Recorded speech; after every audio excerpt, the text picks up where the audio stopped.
This is Theophilus Obinna Obiago. You're watching Nima Life Network. Today, I want to show you through the scripture the pathway to greatness. In as much as you want to be great, God's desire and design for us is to be great. By default, man was created for greatness, for dominion, for influence. Don't forget. When God created man in the book of Genesis, He created them and gave them this command: be fruitful, multiply, replenish the earth. That is dominion. But man lost that place of dominion. Jesus coming on earth is to show us and help us to understand who we are and how to live as sons of God. So he modeled that life of son of God and left us an example that we should follow. And the life Jesus lived on earth was the life of still worship. Life of still worship. He served to the point of death. He served to the point of death. And he summarized this life by telling the disciples that the Son of Man came not to be served, but to serve. And he served truly with his life and attained greatness by service. You see, when he served and gave his life in service, the Bible said that he was given a name that is above every other name. He was exalted. That's the result of service. That's the result of service. And all through scripture, you see that men attain greatness by still worship, serving with their life, serving with their life.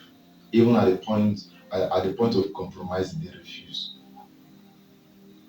Now let me show you this scripture, because that's what happens when we serve faithfully. We get the inheritance God has for us. Let me tell you, God is a good manager. He doesn't commit the resources into your hands if he is not sure you will steward it faithfully. So before he gives you that inheritance you've been dreaming of, he has shown you your visions. He first of all give you a prototype of it and see how you will steward it, how you will manage it. If you are faithful with that little prototype he gives you the main destiny. He showed Joseph his vision, the vision of his destiny. So great is this vision that his brothers envied him and sold him as a slave into the land of Egypt. Joseph found himself as a servant in the Potiphar's house, and he became faithful in service. So faithful he was that Potiphar forgot everything he has in the hand of Joseph. I still seeing it. Even when it come to the point of betraying his master, he said, "No, there's no way I can't do this wicked thing against my master and against God." He suffered for what he didn't do, but God still promoted him because he met the requirement. Faithful he was to the point of suffering, and God exalted him. Now, Christianity is a call for service. For this is the reason why they were saved from the land of Egypt, which Israel then was a prototype of Christian today. And God told Moses, "Go and tell Pharaoh, let my people go, that they may serve me." So the reason for the deliverance is service. The reason for the salvation is service. So we are saved to serve. Don't forget it. We are saved to serve. And in this service, faithfulness is demanded. Now, let me explain this.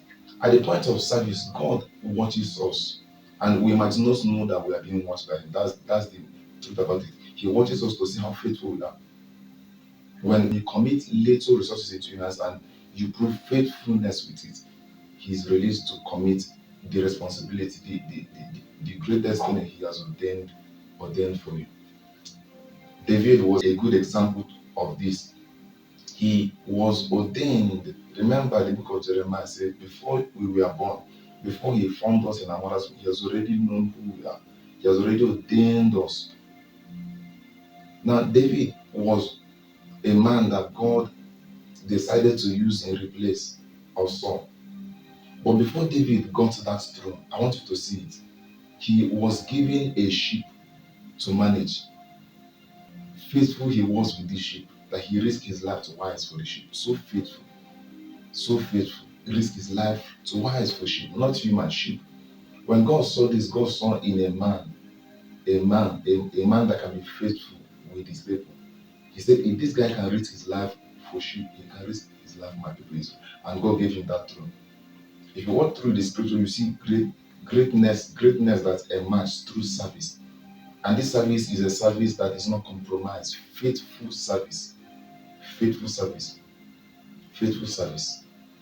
If you watch Abraham, you will see this story illustrated in his life. Practically, Abraham was called by God, and God changed his name from Abram to Abraham, which means the father of all nations. As of then, he had no child. Remember, the destiny is to father all nations, but he had no child. Now, God does this in every generation. Greatness is committed into our hands when we are faithful with little. Remember, whenever He wants to give you that great destiny, that great future He has for you, He commits a responsibility, a prototype of that destiny to you and to see how you manage it.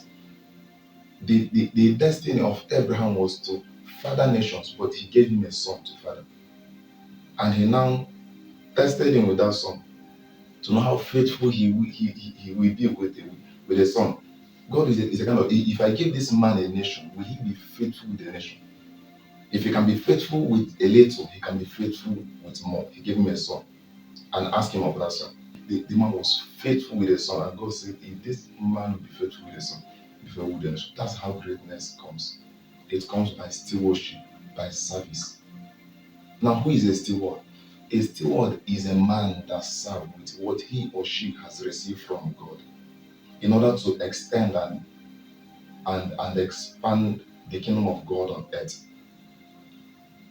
I still getting it. A steward is a man that serves with what he or she has received from God in order to extend the influence of God's kingdom on earth. So when we are serving and our service is extending God's kingdom on earth, is extending the influence of kingdom of God on earth, we are really serving. That principle of God's kingdom, that culture of God's kingdom, that value of God's kingdom, when it is being extended and men are influenced by those culture, by those lifestyle of the kingdom, we are really serving. So service is not just when you have a position, when you have a post. Your lifestyle can be a service, an example of stewardship. Let me show you this scripture, Matthew chapter 25, verse 14.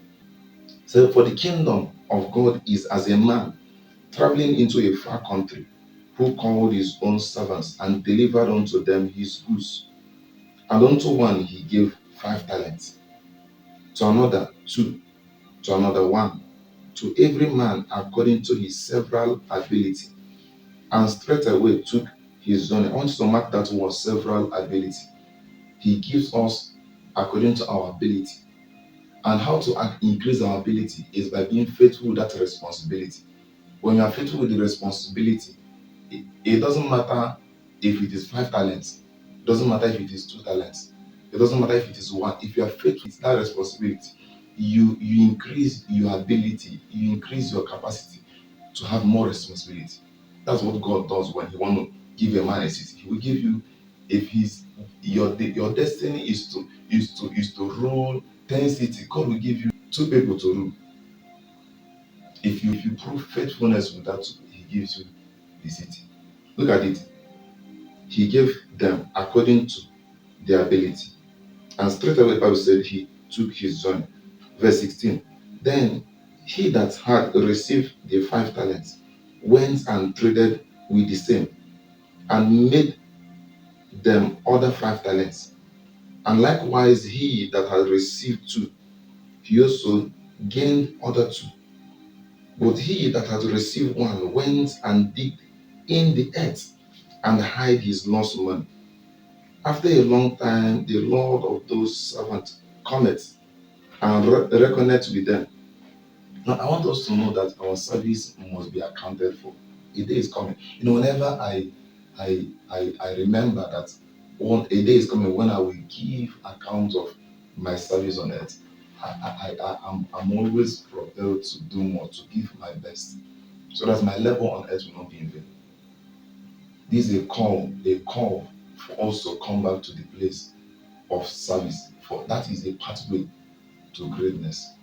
And service entails faithfulness. These guys were faithful with that which was committed into them. And when the time of accounting came, Look at what happened. His Lord said unto him, when they came to give account, verse 20, and so he that had received 5 talents came and brought other 5 talents, saying, Lord, thou deliverest unto me 5 talents. Behold, I have gained beside them 5 talents more. His Lord said unto him, well done, thou good and faithful servant. Thou hast been faithful over a few things. Are you seeing it? Thou hast been faithful over a few things. Mark that word, a few things. I will make thee ruler over many things. Enter thou the joy of thy Lord. He was faithful over a few things. He made him ruler over many things. When God wants to make you ruler of many things, He commit a few things into your hand and watch how faithful you will be with it. This is God's method, pattern of promoting men in this kingdom. That few thing might be someone's business. That few thing might be a responsibility in the church. That few thing might be in your family as a father or as a mother. If you are faithful with that level you found yourself, you are preparing yourself for a greater height. And faithfulness in stewardship is measured in how much people are influenced with the culture, the value, the principle, the life of God. Remember, we said initially that a steward is a man that serves with what he or she has received from God in order to extend and expand the kingdom of God, influencing lives with the very kingdom principle, kingdom culture, kingdom value. So when our service is influencing people with the value of God, the culture of God, the principle of God, and the very life of God, we are really serving. Now let me explain. One of the culture of the kingdom is righteousness. When you are doing something and in that you exhibiting righteousness, you are really serving. Truthfulness is one of the culture of the kingdom. Truthfulness, love, integrity. When we are faithful with a few, we prepare ourselves for the many He has planned for us. Don't forget it. Don't forget it. Now, he that also had received 2 talents came and said, Lord, thou deliverest unto me 2 talents. Behold, I have gained 2 other talents beside them. His Lord said unto him, well done, good and faithful servant. Thou hast been faithful over a few things. I will make thee ruler over many things. This is the principle. Enter thou into the joy of thy Lord. Then he which had received the 1 talent came and said, Lord, I knew thee that thou art an hard man, reaping where thou had not sown, and gathering where thou had not strawed.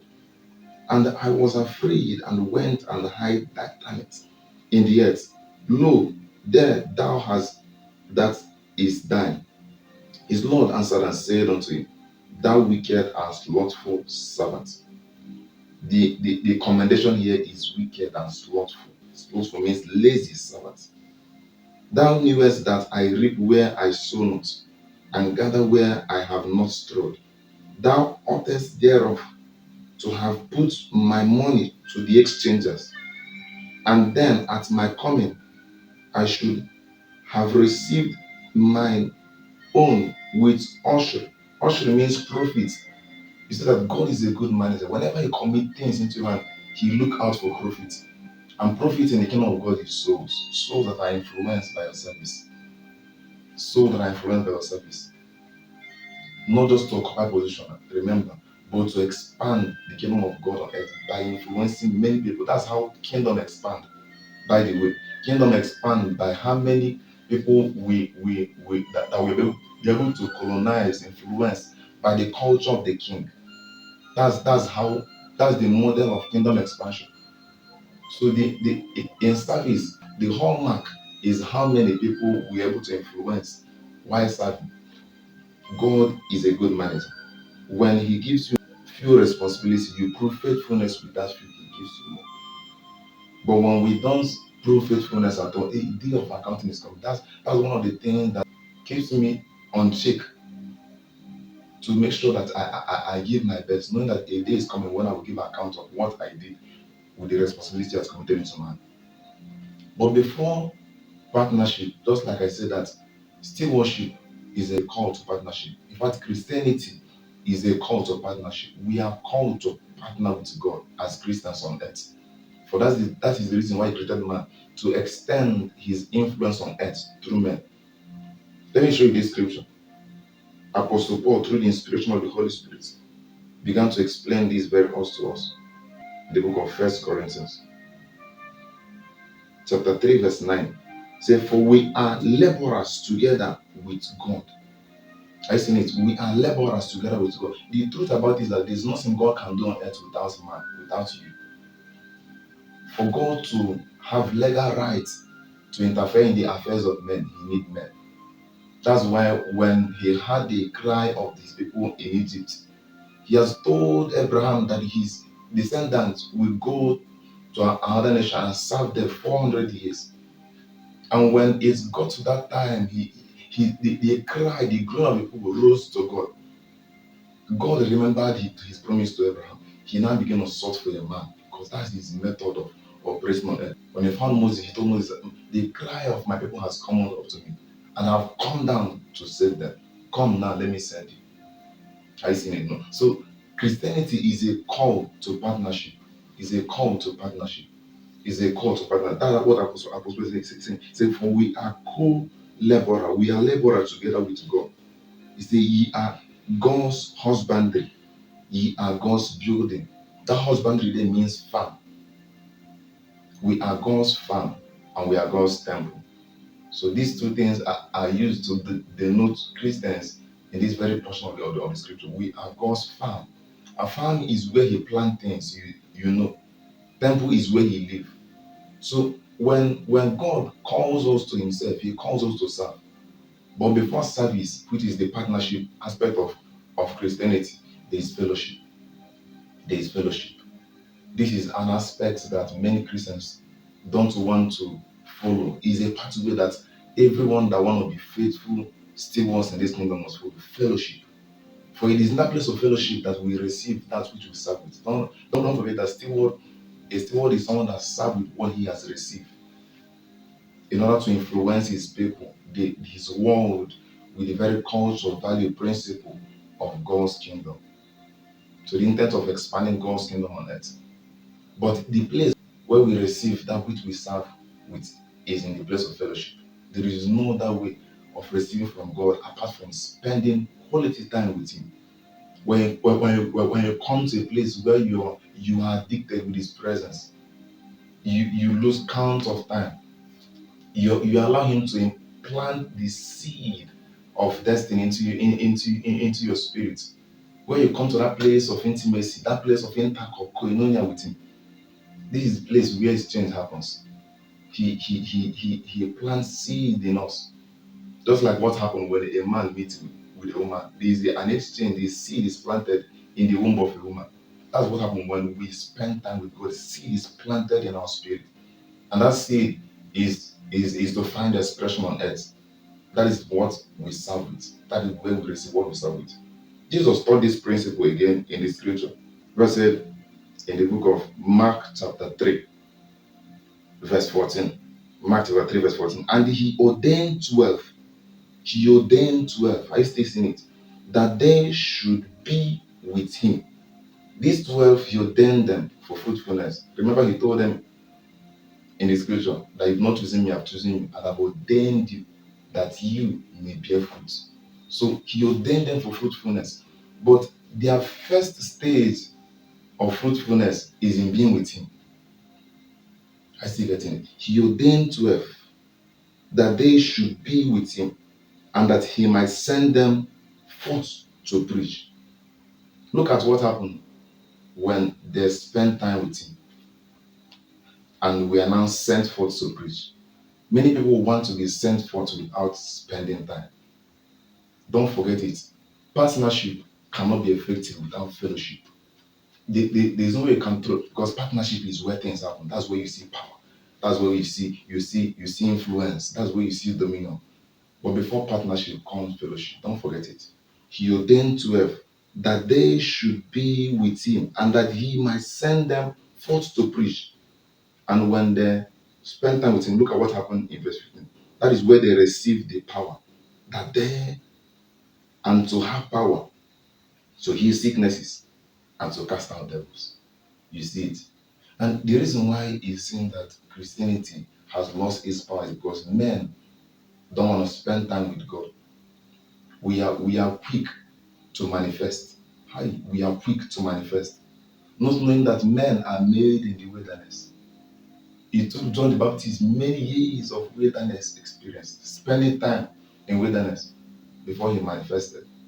Take all through the scripture, you see that men spend time before manifestation. And in that spending time with God, that's where we are furnished with all that we need to serve with.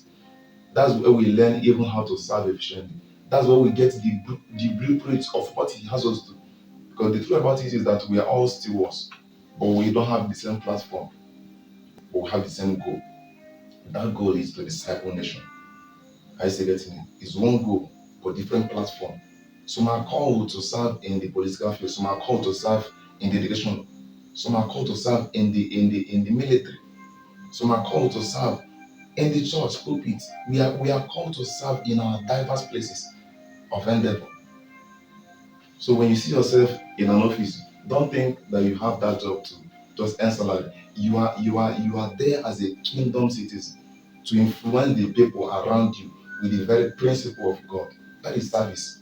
With the very culture of God, with the very life of God, with the very culture of this kingdom. When you are doing this, no, anywhere you find yourself, you are still serving efficiently.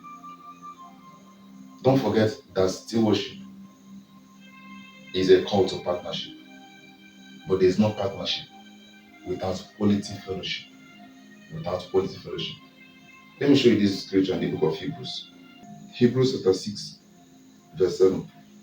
Look what the verse says. It says, for the ground that drinks the rain, which often fall on it, and brings forth vegetation useful to those for whose sake it is also tilled, receive a blessing from God. I want to read that place. This is what happens when you spend time with God.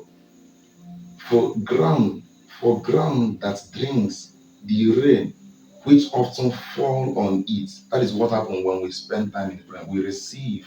It's an investment from God. And the intent of this investment is that we bring vegetation useful to those for whose sake it is also tilled. When we do this, Bible says that we receive a blessing from God. We receive a blessing from God. We receive a blessing from God. Remember, Apostle Paul was telling us that we are co-laborers together with God. We are God's farm. That's husbandry. We are God's building. But husbandry is a place where God plants things. When we enter the presence of God, we receive things from God. And the intent of what we are receiving is not just for our own consumption. It is meant to be extended to others. Now, service is not complete if life is not changing from what we receive from God. We think that going to church is the service, is part of the service. But when we go to church, we are serviced, and we are now lost out to an answer. But this is the reason why God ordained the fivefold ministry. The reason Jesus gave that gift to church is to help equip the saints for the work of service. Let me show you. Ephesians chapter 4, verse 11. Look at what the Bible said there. Very powerful. Say, He gave some as apostles, and some as prophets, and some as evangelists, and some as pastors and teachers. You see, the reason for these gifts to the church is found in verse 12. I want us to still read this. For the equipping of the saints for the work of service. Some translations say for the work of ministry. For the work of service. For the equipping of the saints for the work of service. And look at what happened when saints begin to serve efficiently. There is a building of the body. Say, to the building up of the body of Christ, until we all attain to the unity of faith and the knowledge of the Son of God. For this is the reason Jesus called the fivefold ministers. This is the reason for the ordination of fivefold ministry, to equip the saints for service, to equip the sent for service. The reason for the fivefold ministers, apostles, the reason why God called you into that office is to equip the sent for service. Prophet, the reason why we are called into that office is to equip the sent for service. Evangelists, to equip the sent for service. Pastors, equip the sent for service. Teachers, to equip the sent for service. Saints are the one that do the ministry. And this ministry is extending the very life of Jesus. For the purpose of the vine is the purpose of the branch, don't forget. He said that he is the vine, we are the branch. The branch is the extension of the very life of the vine. That's where the vine bears fruit. So God, wanting to make the fruit bearing efficient, now place some persons in the body of Christ to help furnish the scent for this fruitfulness, for this fruit bearing. And when we begin to function in our places of calling, the Bible says that there is a building up of the body of Christ, to the building up of the body of Christ, to the building up of the body of Christ, until we all attain to the unity of faith and of the knowledge of the Son of God, to a mature man, to the measure of the stature which belongs to the fullness of Christ.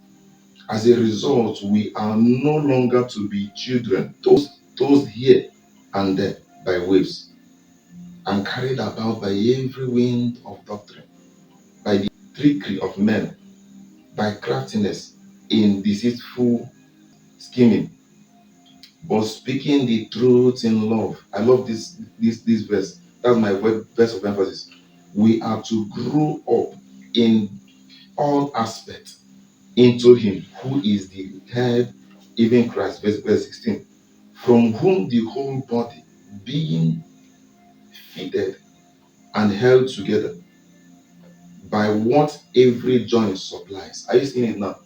That what holds us together as a body in Christ is the supply of each member. When we begin to function in our various offices, I tell you, the body of Christ begin to grow stronger, begin to wax stronger. When the hand begin to function as the hand, and the eyes function as the hand, as the eye, and the leg function as the leg, you see that there is an effective function of the body. You see it now. Now we all grow by that which is supply. Let's see that scripture again. Say, from whom the whole body, being fitted and held together by what every joint supply, according to the proper working of each individual part, causing the growth of the body for the building up of itself in love, according to the proper working of each member, causing the growth of this body. You see, the reason why the body of Christ seems to be powerless is because people that are called to function in the offices are regulated. They see themselves as one that are called to serve as one person. When the whole body, the whole members of our body want to be handled, you see that there is a malfunction in the body. When the whole body want to be the eye, you see that there is a malfunction of that, because there's what the eye is meant to do that the hand cannot do. No matter how powerful the hand, there's what the leg is meant to do that the eyes cannot do, no matter how powerful the eyes is. When we begin to function in the place of our calling, we begin to advance God's will on earth, and the body of Christ begin to grow stronger. But remember that in service, there's a key word called faithfulness. Faithfulness means trustworthy.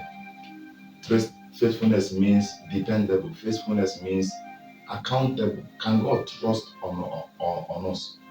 Can He depend on us that we can deliver? Can God boast of us that this son of mine cannot disappoint? He will deliver effectively. Can He depend on us that what He has committed into hand that we will fulfill? That trust was so strong on Jesus when He came on earth, that He knew that He can never fail. That was why God took that risk. I tell you the truth, if Jesus had failed, in fact, God would have lost a lot. Because Jesus was tempted as a man. He had the opportunity of failing. I tell you, had it been a sin was found in him, nobody would have saved him. And men would have lost eternally. But Jesus was so faithful to the end, and he attained that glory. I tell us, even as we try to round up, that Christianity is a call to service, a call to stewardship.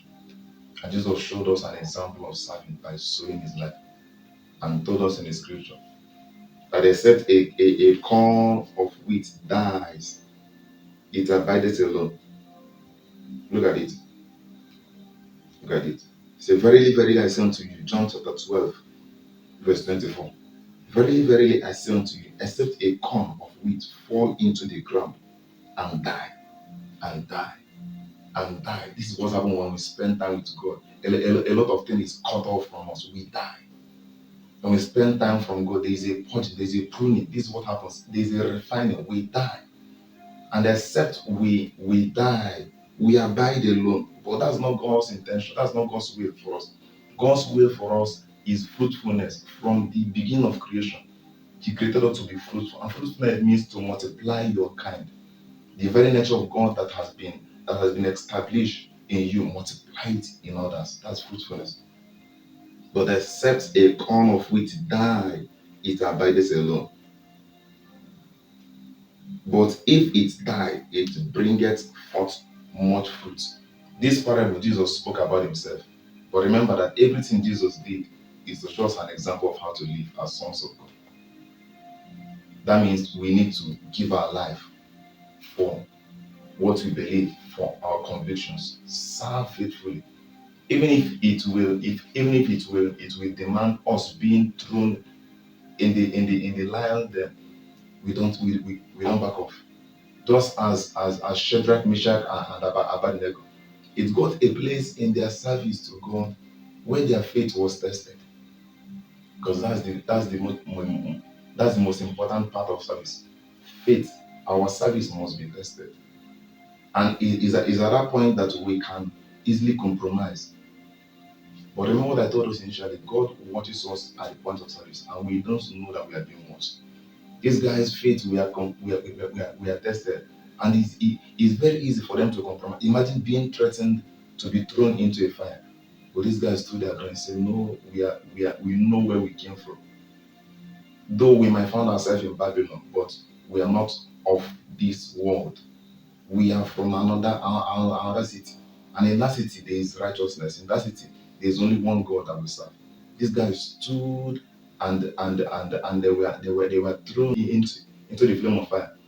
I see how God delivered them, and through their faithfulness, God exalted His name in the land of Babylon, a strange land.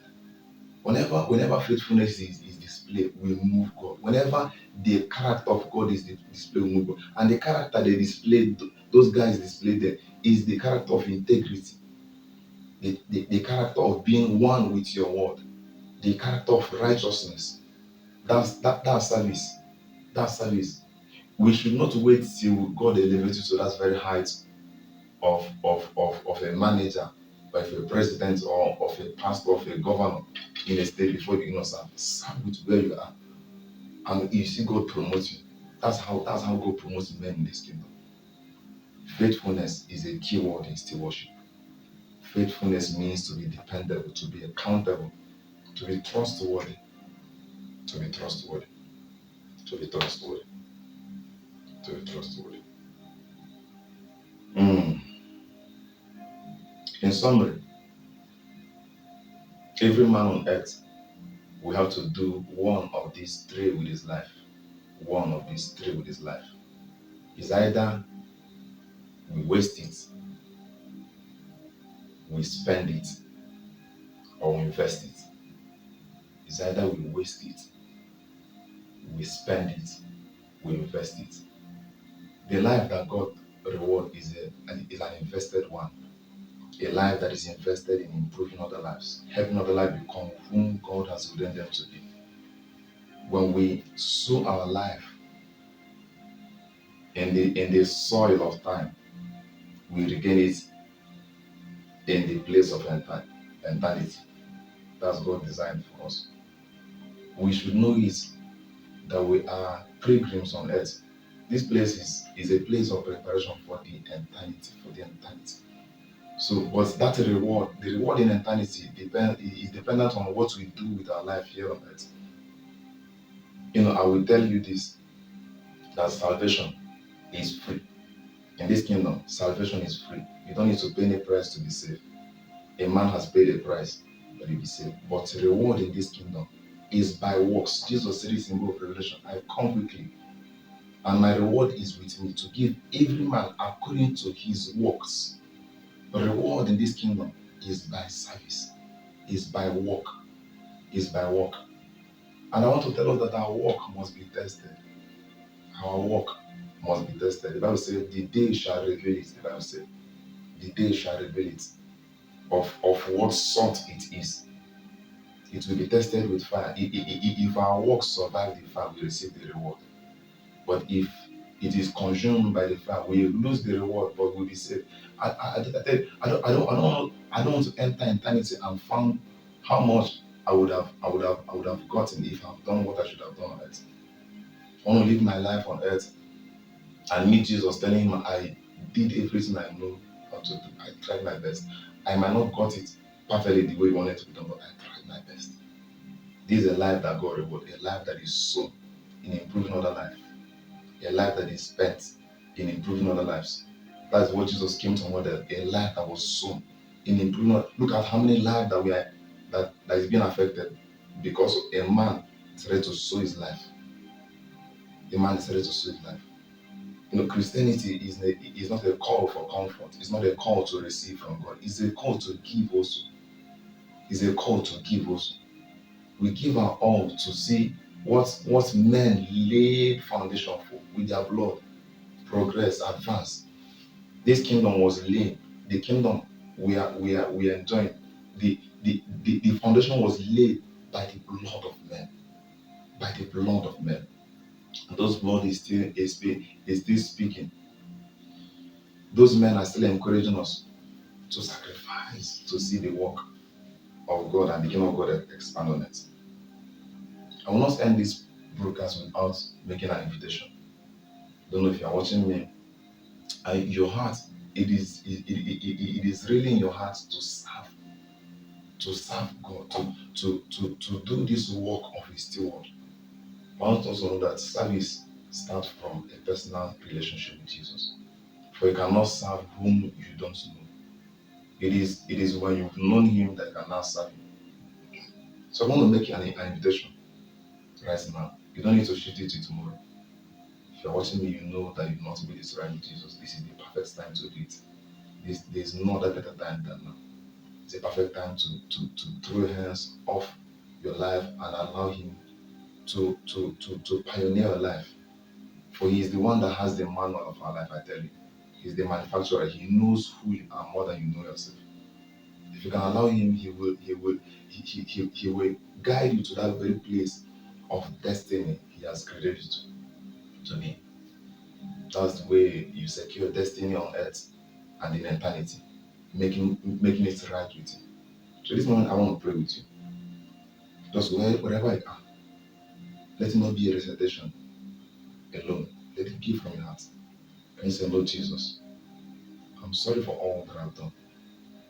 I've heard you today, that you died and you resurrected for my sake. I ask that you come into my life, be my personal Lord and Savior. Give me the power to live for you. I receive eternal life. I'm a child of God. In Jesus' name. If you pray that prayer, I want to congratulate you. Something just happened. There's a change of heart, I tell you.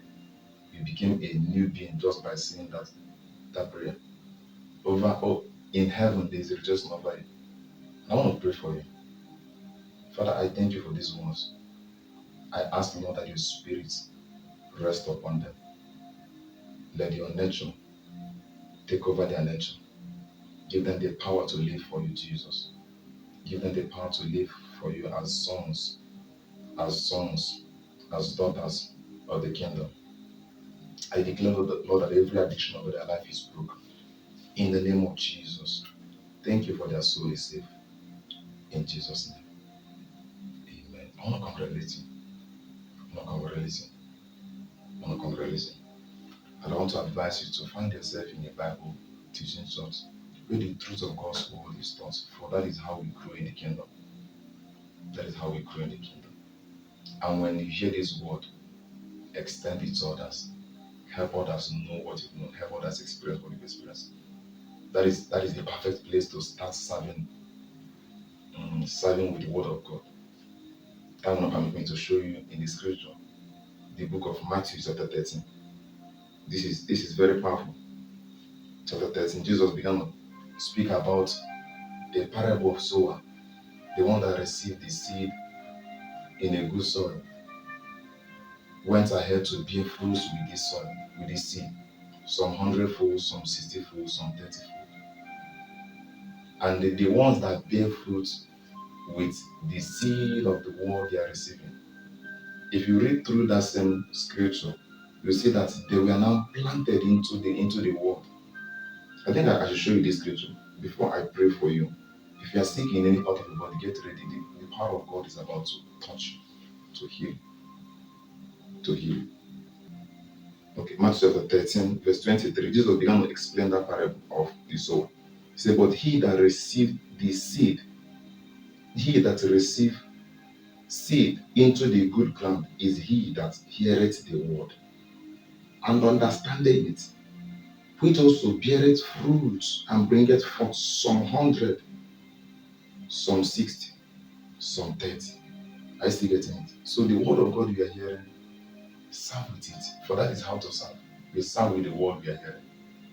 And when we become faithful with the service, when we become faithful in helping other people experience what we experience, help other people influence with the same culture of the kingdom that has influenced us. Look at what happens to us. Jesus explained what happens in another parable of that same chapter 13, verse 24. So another parable put he forth unto them, saying, the kingdom of heaven is likened unto a man which sowed good seed in the field. But while men slept, his enemy came and sowed tares among the wheat and went his way. This is a long scripture. But after the whole thing, Jesus began to interpret this very scripture. Okay. In verse 36, Jesus began to interpret this scripture again. He said, then Jesus sent the multitude away and went into the house, and his disciples came unto him, saying, declare unto us the parable of the tares of the field. As he answered and said unto them, he that sowed the good seed is the Son of Man. If you read the first parable, the Son of Man was not mentioned as the sower. The sower can be you planting the word of God in your heart. The sower can be your pastor, the evangelist, the teacher, the apostles, prophets, planting the word of God in your heart.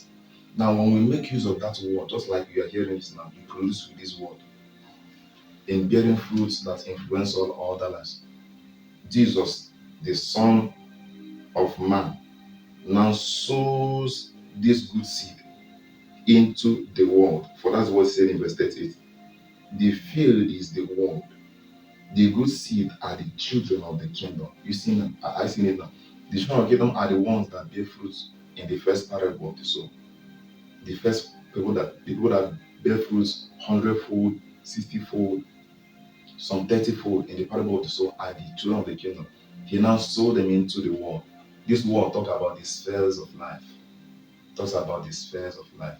I still getting it. For God's design for us is to disciple nations. Hallelujah. To disciple nations. And if you're sick in your body, I just wanted to lay hands on where your sickness is as I pray for you. The healing power of God is so strong in this place. And I rebuke that infirmity. You foul spirit of infirmity, I declare your hold is broken off their bodies. In the name of Jesus. Cancer, I rebuke you in the name of Jesus. You blood disease, I rebuke you in the name of Jesus. You foul spirit of infirmity, I break your hold of their health. In the name of Jesus, I declare you healed. Yes, the power of God is flowing right over you. From the very crown of your head to the sole of your feet, I declare you healed. Oh, Shen Glati Elvarsh, Soga aba mengledije refetele dia sonje. Eko ratenene badali klofeli kapara kledesko. Sheklemr viar zwate kopereki. Amaki go benglebesh. Grosten shekleben. Lato kopre elbave. There's healing going on like that.